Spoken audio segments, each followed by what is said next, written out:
ونعوذ بالله من شرور أنفسنا ومن سيئات أعمالنا من يهده الله فلا مضل له ومن يضلل فلا هادي له وأشهد أن لا إله إلا الله وحده لا شريك له وأشهد أن محمدا عبده ورسوله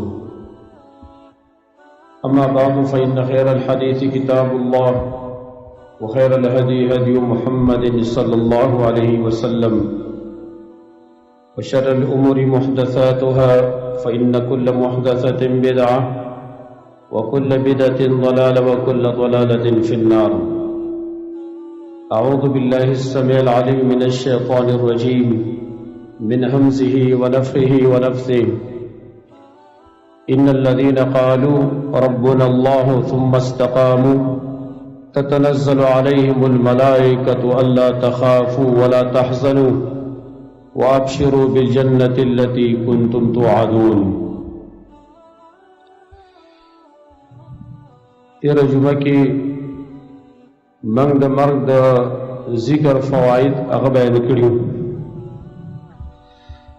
نن جمعہ کی دائی سر متعلق یو بل عنوان باغی سر مبحث کو اغا دے اسباب حسن الخاتمہ. زمانگ رٹولو اختتام دا زندگی بکیگی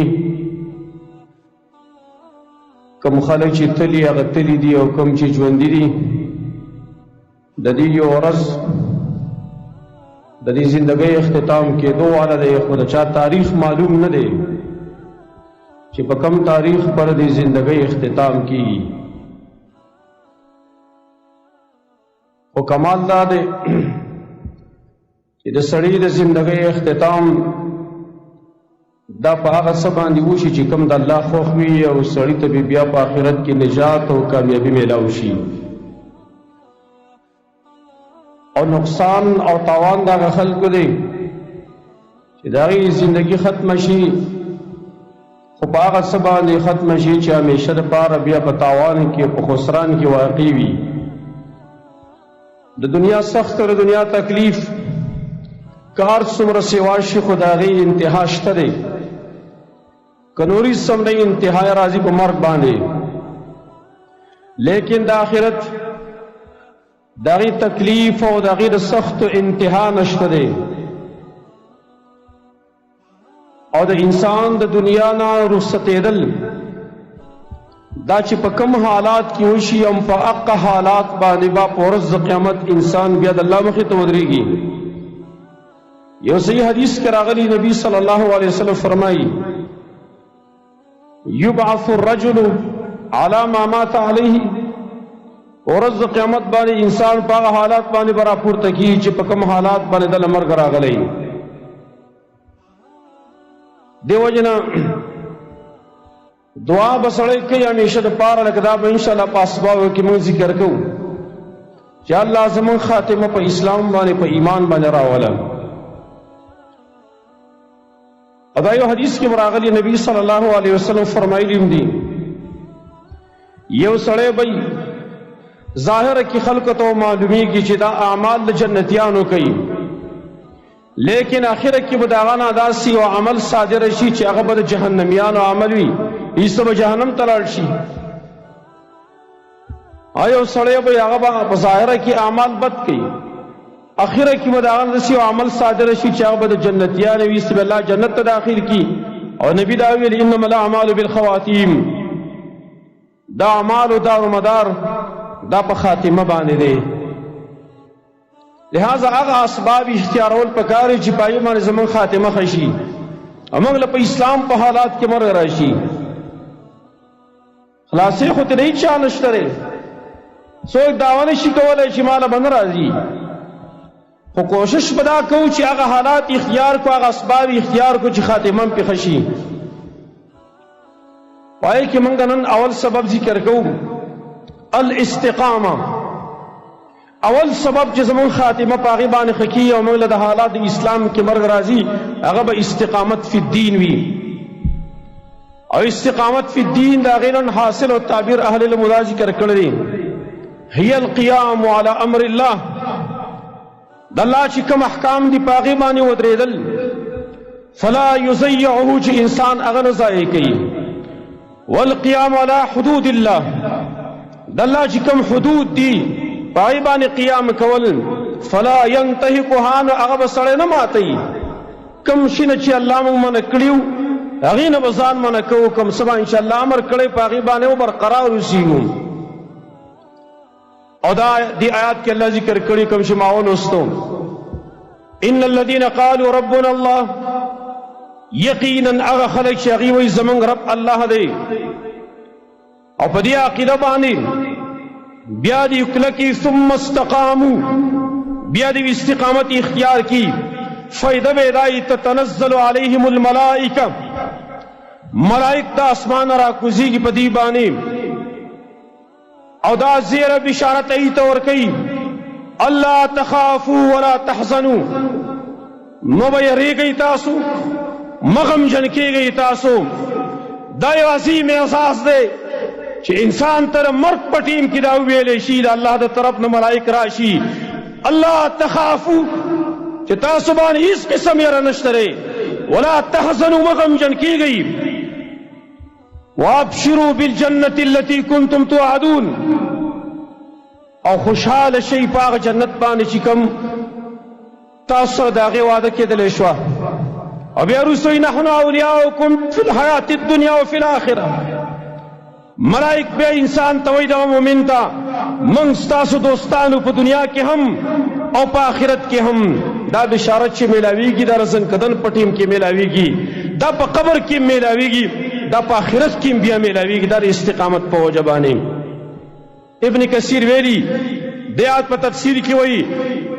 ملائک مؤمنانو ته وایي عند الاحتضار تقول الملائکة للمؤمنین ملائک مؤمنانو ته وایي عند الاحتضار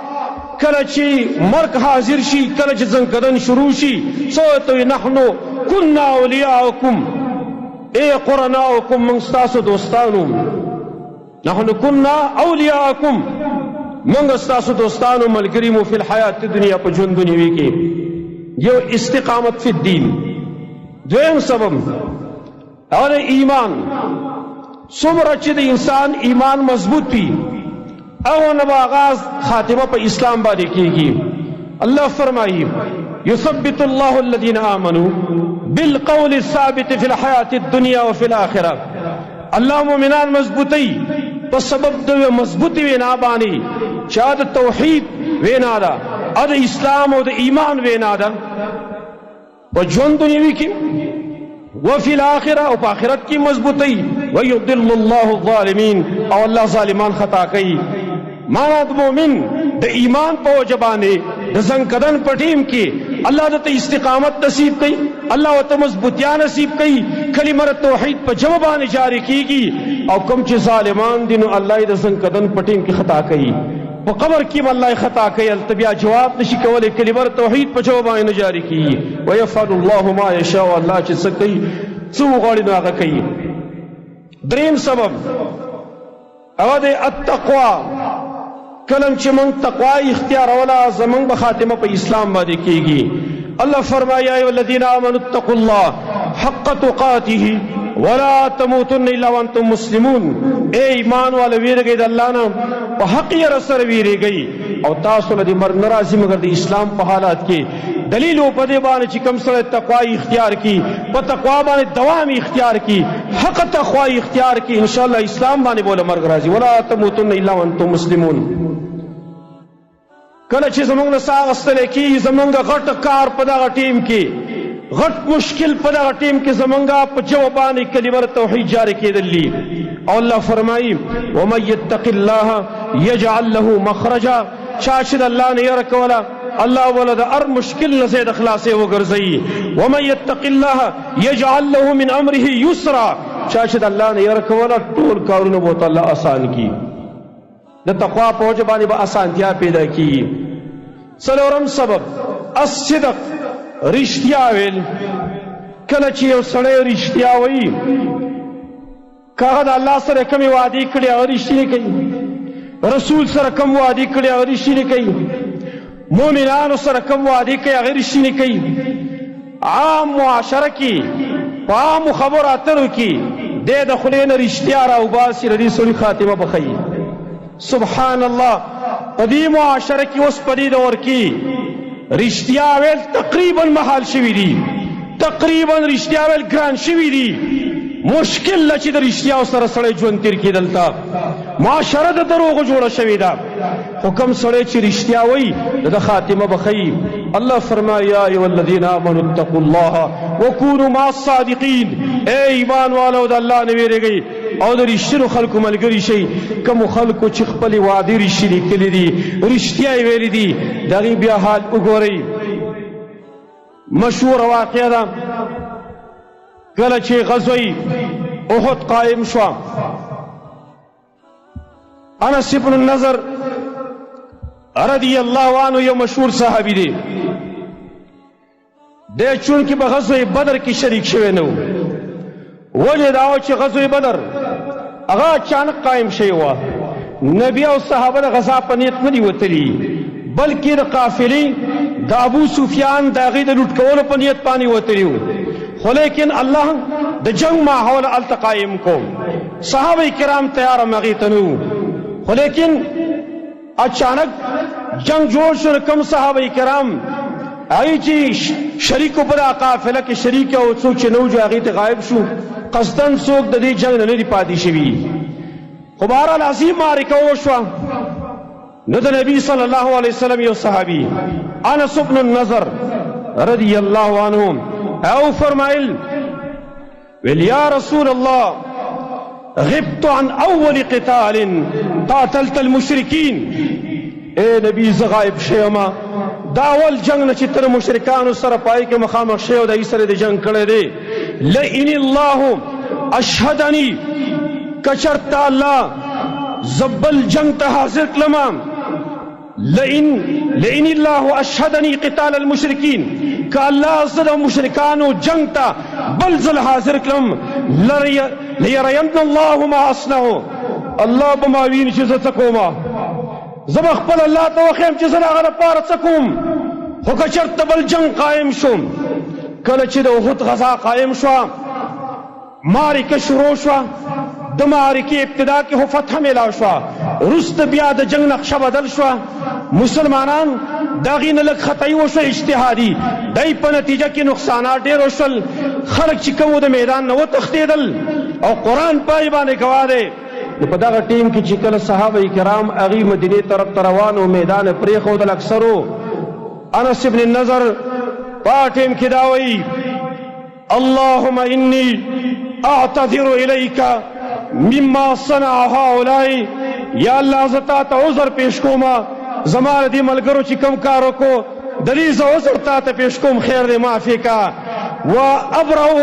الیک مما صنع هؤلاء. یا الله دې کفار چې کوم کار کړی د دې نه ګوره زما برات دی، د دې سره زما هېڅ تعلق نشته دی. بیا مخکې شو میدان کې، جهاد میدان کې وړاندې شو. سعد ابن معاذ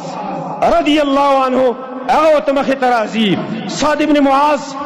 رضی الله عنه ته انس بن النضر وایي یا سعد ابن معاذ، اے سعد ابن معاذ، الجنت ورب النظر، جنت مخې ته دی، په رب د نظر باندې قسم دی، جنت مخې ته دی. انی لاجد ریحها من دون احد. اے سعد ابن معاذ، د دې احد د غره په موخوا کې د جنت بوی زه محسوسومه، د جنت بوی په ما باندې راځي. سعد ابن معاذ وایي نبی صلی الله علیه وسلم ته وروسته وایي فما استطعت یا رسول الله ما صنع. یا رسول الله انس ابن نضر چې کوم کار وکړو ما د هغې طاقت نشو لرلی، چې کوم بهادرۍ سره جنګ وکړو. نو انس ابن مالک رضی الله عنه دې فرمایي وایي فوجدنا به بضع وثمانین ضربة، من په باندې سره پاسه اتیا گزار بیا منتل بالسیف او طعنة برمح او رمیة بسهم. یا خو گزار د توري دی، یا گزار د نیزې دی، او یا گزار د غشي دی. دا پې موږ بیا مونته بیا وایي چې چا پېژنته نو، کله چې زخمیان اغم چوت شو موڑی چوتیدل انس بن النضر دا لہو لہان پروت تے پوینو کی لت پت پروت تے چا نہ پیجانتا چی دا څوک تے دیر معلوماتو شو اخیر کی ولا خور را وستلا خور چرال واغید دا سلان دے باندے کو وی قتل دا بگوتو دا بندونا پا دی بانی او پیجانتا چی دا خو زما رور دے انس بن النضر ناغی او پیجانتا نبی تو یا رسول اللہ دا زما رور دے ویل چانا پیجانتا نبی انس بن مالک فرمائی وی منگلی دل چی دا آیات دا دا پبارکی او دا دا ملگرو پبارکی نازل شوئے دے چی اللہ فرمائی من المؤمنین رجال صدقوا ما عهد اللہ علیہ سڑوں کی خلق شترے دینارینو کی خلق شترے چی کم وعدے کڑے واغیر رشتینی کڑے دا کم لوزی کڑے غیر رشتینی کڑے دے فمنهم من قضا نحبا اللہ بازی اغدی چی خپل حاجتی پورکو ومنهم من ينتظر بازی پا کیا غدی چی انتظار کئی دا دی چی خپل زان بدا اللہ رپار سنگ من ٹکڑی ٹکڑے کوئی رشتینی خلقو صدقو ما عاہد اللہ کم خلق چی رشتینی بھی داغی خاتمہ بیا پا اسلام بانے کی پا ایمان بانے کی لکہ چی انس بن النضر کم وعدہ کڑیوا چی کہ اللہ سے یو جنگ تا حاضر کلم بل اللہ بماوینی چیز سکو ما رشتی آوے وی پینزم سبب نبی صلی اللہ علیہ وسلم یو دعا منگتا خود لیدا دا دعا چی کل سڑے ہوئی دا خاتمہ با انشاءاللہ پا اسلام بانے کی گی یو صحیح حدیث کے راغلی دی بعضی علماء تا حسن ویلے بعضی تا صحیح ویلے دے نبی صلی اللہ علیہ وسلم فرمائی ما من عبد یقول اذا امسا و اذا اصبح ثلاثا نشتے او بندہ چاہے یا بیگا کی او یا سبا کی او دا دری کردہ کلموئی رضیت باللہ ربا وبالاسلام دینا وبمحمد النبی او بعض روایتوں کے لیے وبمحمد النبی ورسولا دا دری الفاظ دی رضیت باللہ ربا وبالاسلام دینا وبمحمد النبی دا الفاظ جو سوک سباو بیگا دری کرت وئی الا کان حقا علی اللہ مگر پا اللہ لازم دی ان یرزیہو یوم القیامت انشاءاللہ بے پورز قیامت خوشحال کیستا اللہ بے راضی کی اللہ بے پما لازم لا جزبہ خوشحالوم آسان کار دے سبا او بیگا درے کرت رضیت باللہ ربا وبالاسلام دینا وبمحمد النبی شپگم سبب ادا حدیث مخی چما ذکر کے امام احمد رحمہ اللہ امام حاکم ادا ریدور محدثی دا غی ذکر کرے شپگم سبب چپائے سر دا انسان خاتمہ خکی گی الدفاع عن المومن دیو مومن سڑی دا دفاع کول دا عزت دا دا عبرو دا دا مال دا دا جان دا دا نور امور حفاظت کول چکل پاگا حملہ کی پار سے کی دا دفاع کول دا سبب دے خیستہ خاتمے اللہ وستا خاتمہ خکی نبی صلی اللہ علیہ وسلم فرمائی امام بحیقی شعب الایمان کی روایت تقل کرے بھی اسناد حسن نبی صلی اللہ علیہ وسلم فرمائی من ذبا عن لحم اخیہ چاچ دخپل رور مسلمان دغوخنا دفاع وکلا بالمغیبتی وقت غائب والی کی چاہا غائب تے موجود نرے او داغا عزت لٹ کی گی دا خلاف منصوبہ جوڑی گی داغا قیبت کی گی داغا بہتان لگی گی او چاہی دفاع وکلا چھ دروغ میوا غیبت مکوا بہتان ملگوا دا چھ چامو کوئی کان حقا علی اللہ ایوتقہ من النار اللہ بنی ویدہ لازم دی چھ دا سڑے بسد اور نخلاصو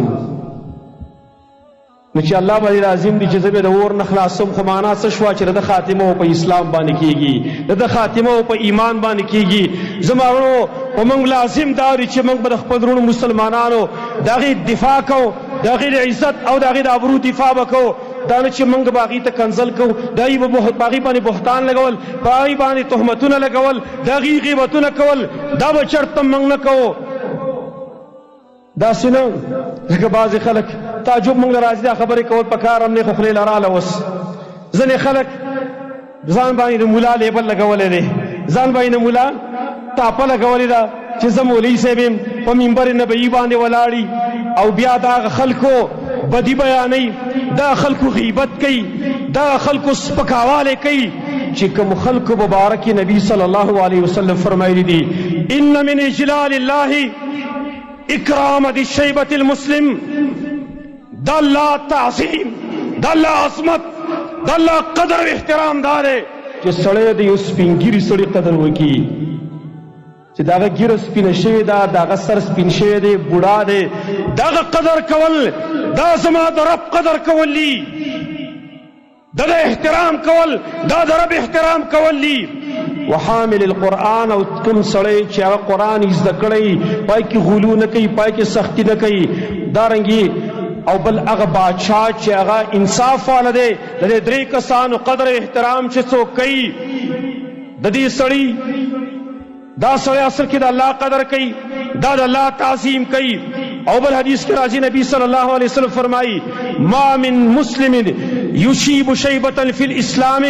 الا كانت له نورا یوم القیامة. یو مسلمان نشته چې خپل یخته په اسلام کې سپین کی مگر په ورځ د قیامت په دا یخته د هغه لپاره نور وي، دا لپاره به رڼا وي. سپین ګیري خلک دا خو د امت لپاره یوه رڼا ده، دا خو د امت ښکلا ده، دا خو د مسجد رونق دی، دا د کور رونق دی. هغه سړی یتیم دی چې د چا په کور کې سپین ګیری نه وي. او بیا د هغه په خلاف کې داسې الفاظ ویل چې دا په ډزو وشتل پکار دي، او بیا د سپو سره د هغې تشبیه ورکول چې هغه الفاظ موږ نشو استعمالولی. زه وایم دغه کس لږ سوچ پکار دی، ولې ستا پلار هغه سپین ګیری نه دی، ستا نیکه سپین ګیری نه و، ستا رشتهدارو کې څوک سپین ګیري نه و چې د هغې لپاره دا الفاظ استعمالېدلی شي. لږ حیا خو ځان کې راوستل پکار چې سړی په حیا په ځان کې راولي، او بیا بیهوده الفاظ د هغې دپاره استعمالول، سپک الفاظ د هغې دپاره استعمالول، دا صریح زما د نبي د حکم خلاف دی. زما نبي وایي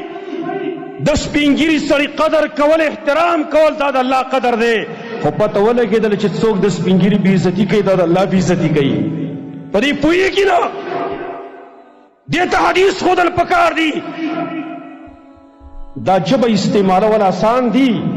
خو د دې عاقبت ته کتل پکار چې دې عاقبت څه شی دی.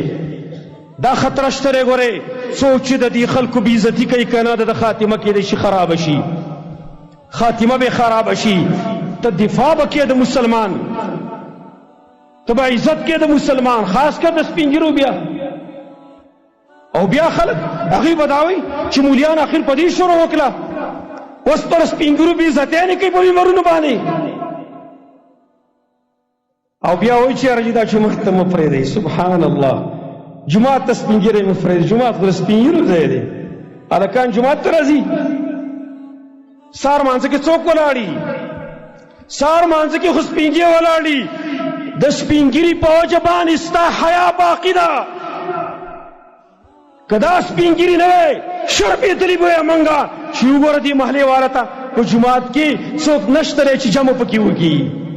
بیا به امام یوازې ولاړ وی. دا خو دې سپین ګیرو ته دعاګانې کوئ چې راشي دلته په صف کې ودرېږي، نو هلکان خو په 8 بجې په 9 بجې راپاسي الا ماشاء الله. لہذا دا شپږ اسباب منګه ذکر کړو چې په دې سره د انسان خاتمه ښه کېږي. باقي اسباب د ښایسته خاتمې دا ډېر ضروري اسباب دي، ان شاء الله تعالی هغه بل جمعه کې بیان کوو. اقول قولي هذا واستغفر الله لي ولكم ولسائر المسلمين.